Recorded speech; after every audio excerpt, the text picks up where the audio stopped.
The World Champions tak cukup taring.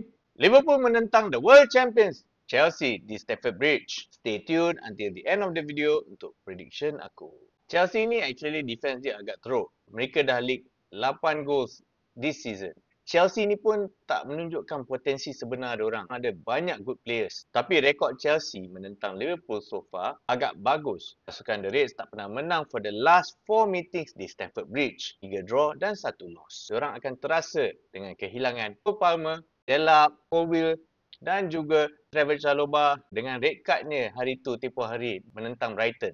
Apa yang aku tahu, diorang still ada players hebat-hebat seperti Joao Pedro, Enzo, Estevao, Pedro Neto, semua yang boleh cause problems for Liverpool. Chelsea confirm mahukan kemenangan di Stamford Bridge setelah kekalahan mereka di Brighton.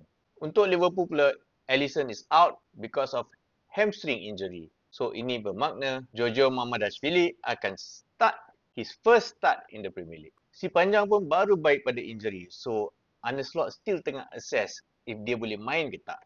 Tapi tak apa, kita ada Alexander Isak. Dia juga mempunyai rekod yang baik dengan Chelsea. Again, kalau kau tanya aku, problem Liverpool ni bukan di attacking, tapi di dalam defense. Defense kita pun sama dengan Chelsea. We have been leaking goals. Kita dah leak 7 goals this season. Aku rasa Robertson akan start game ni. Dia akan bagi that experience dan leadership in the defense. And also dia dah main dengan Van Dijk dah lama. Aku harap Conor Bradley start this game so that defense kita dah solid. The core of defense ada. Maknanya Szoboszlai akan pergi balik ke midfield. Aku harap trio last season main balik. McAllister, Dominic Szoboszlai dan Gravenberch. Confirm game ni kita kena ada control in midfield.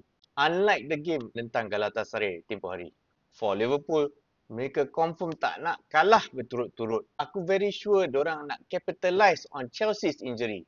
So korang rasa macam mana? Boleh ke Liverpool menang dengan the World Champions di Stamford Bridge? Core prediction aku, game ni akan draw 1-1. Kita tengok je lah.